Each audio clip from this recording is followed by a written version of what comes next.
continuación, hará uso de la palabra el doctor Debris Mollet, director científico del Archivo de la Gran Logia Argentina de Libres y Aceptados Masones.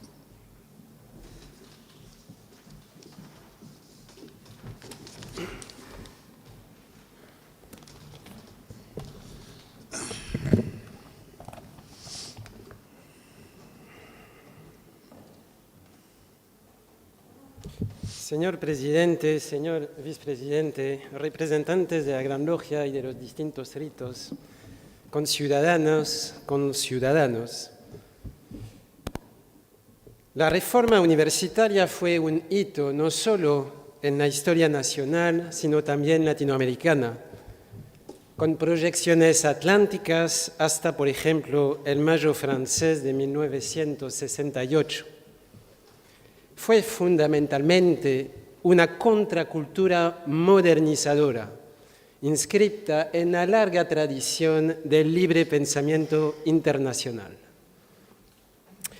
En los siglos XVI y XVII, época del inicio de la conquista europea en las Américas, época de fundación de la Universidad de Córdoba, el mundo paneuropeo se estructuraba en torno a castas y a estamentos.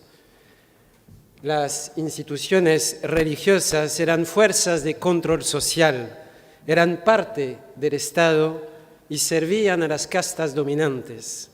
Controlaban las universidades, establecían las agendas, censuraban y validaban las artes, las ciencias o las letras.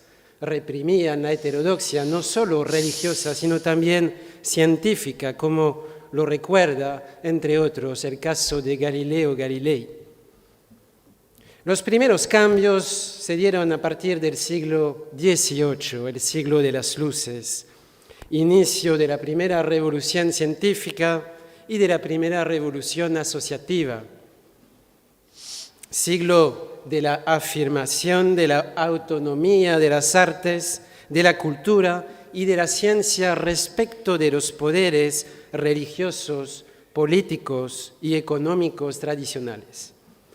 La Revolución Francesa dio el inicio al largo proceso de transición de la sociedad de castas a la sociedad democrática.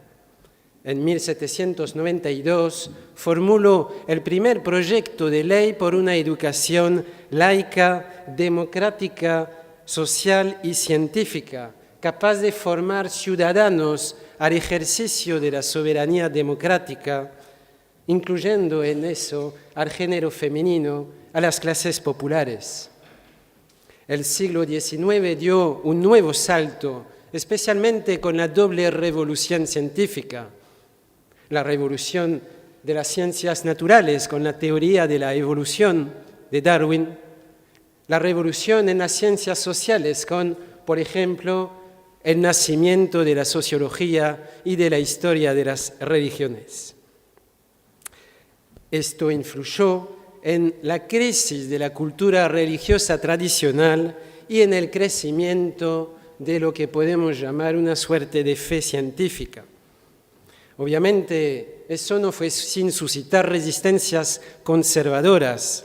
En Europa o en Norteamérica conocemos numerosos casos de intelectuales, científicos, librepensadores perseguidos por motivos religiosos. En América Latina, a fines del siglo XIX, la Universidad de Córdoba se negaba a enseñar la teoría de la evolución o la historia comparada de las religiones. Pese a las resistencias, crecían las fuerzas del progreso en Europa y también en América Latina, donde inmigrantes y nuevas clases urbanas proveyeron su base social a la ideología del progreso, desplazando al criollismo, heredero mental y material del antiguo régimen colonial. El Río de la Plata fue, por supuesto, un epicentro. En Uruguay, por ejemplo, donde entre 1900 y 1917 se legalizaba el divorcio, se abolía la pena de muerte, se promulgaba la jornada de 8 horas y la separación entre iglesias y Estado.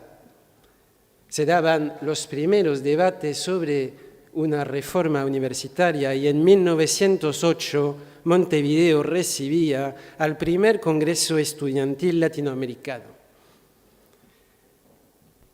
Las redes masónicas jugaron un papel fundamental en la difusión de la contracultura que alimentó la reforma universitaria.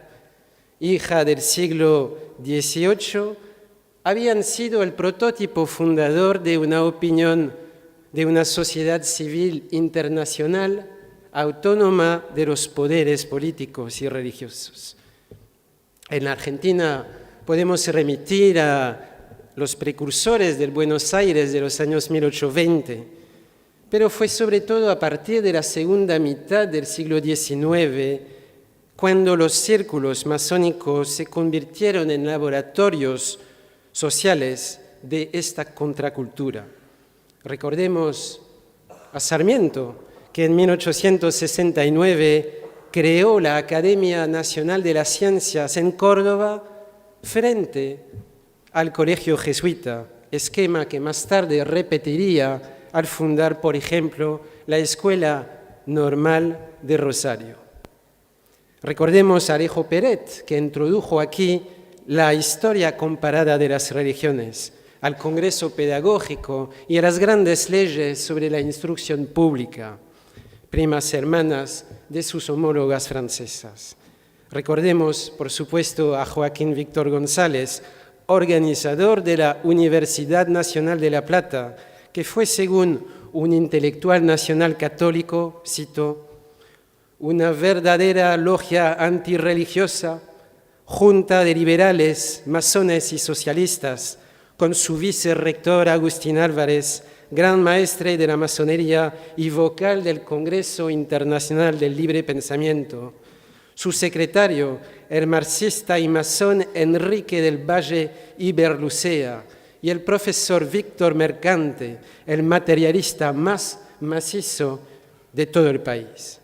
En este periodo, la masonería argentina organizaba por primera vez organizaciones de libre pensamiento militante, facilitaba la introducción del feminismo militante en América Latina.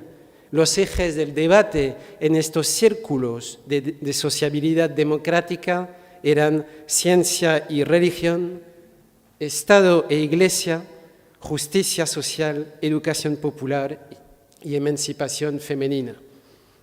En este contexto, nos sorprende la relación entre masonería y reforma universitaria. Estos círculos de sociabilidad democrática habían efectuado ya un trabajo previo sobre las conciencias, por ejemplo en Córdoba, foco relevante de la masonería argentina desde la década de 1870 y sede de 2 congresos nacionales del libre pensamiento en 1909 y en 1918. Nos sorprende la presencia de numerosos actores masónicos entre los reformistas, Saúl Alejandro Taborda, Alfredo Palacios o Telemaco Susini, el primer interventor nombrado por el segundo, por el presidente Irigoyen. Y finalmente nos sorprende la movilización de estas redes. El mismo día de la insurrección, 15 de junio, la logia Unión y Progreso de Rosario expresó su apoyo a la Federación Universitaria e instó al Gran Oriente argentino a organizar una campaña de opinión en favor de esos jóvenes. El llamado fue escuchado y pocos días después el Gran Oriente argentino expresó su apoyo fuerte a la Federación Universitaria y comunicó instrucciones a todas las logias de la República. La red masónica dio en los meses siguientes señales de una intensa actividad. En los años siguientes se observa un proceso de renovación generacional en las logias, pero también conflictos internos entre reformistas y contrarreformistas. La contrarreforma había comenzado en 1922. Durante las dictaduras cívico-clericalo-militares que se sucedieron a partir de 1930, ciertas logias se convirtieron en un asilo para militantes reformistas perseguidos. Finalmente, la reforma universitaria tuvo un aspecto nítidamente antiimperialista y latinoamericano. En cambio, según ciertos autores, la masonería fue una máscara del imperialismo británico. ¿Hay una contradicción? La masonería británica puede efectivamente ser analizada como un dispositivo del imperialismo británico, pero no hay que confundir el árbol y el bosque, ni olvidar las intenciones ideológicas de estos autores,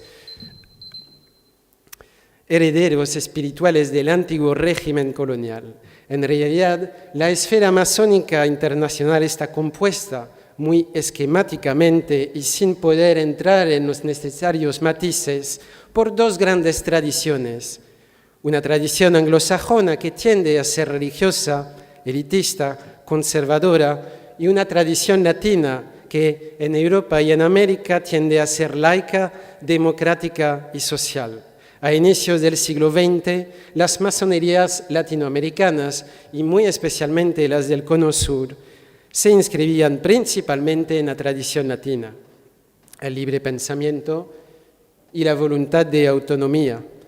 Recordemos que en estos años Manuel Ugarte, precursor del antiimperialismo, representaba a la Argentina en los congresos librepensadores, masónicos o socialistas realizados en Roma, París o Ámsterdam, que el Gran Oriente argentino y el Gran Oriente de Brasil condenaban la intervención europea en Venezuela y respaldaban la doctrina Drago, doctrina argentina. Recordemos finalmente que en 1916 el primer Congreso Masónico Latinoamericano condenaba la intervención de Estados Unidos contra la Revolución Mexicana. En síntesis, la Reforma fue un eslabón esencial dentro de una larga tradición atlántica. Las redes masónicas cumplieron el papel de laboratorios contraculturales en los orígenes culturales de la Reforma y finalmente también fueron focos de movilización y de solidaridad. Es todo por mí, esperando que la investigación nos permitirá precisar estos vínculos. Gracias.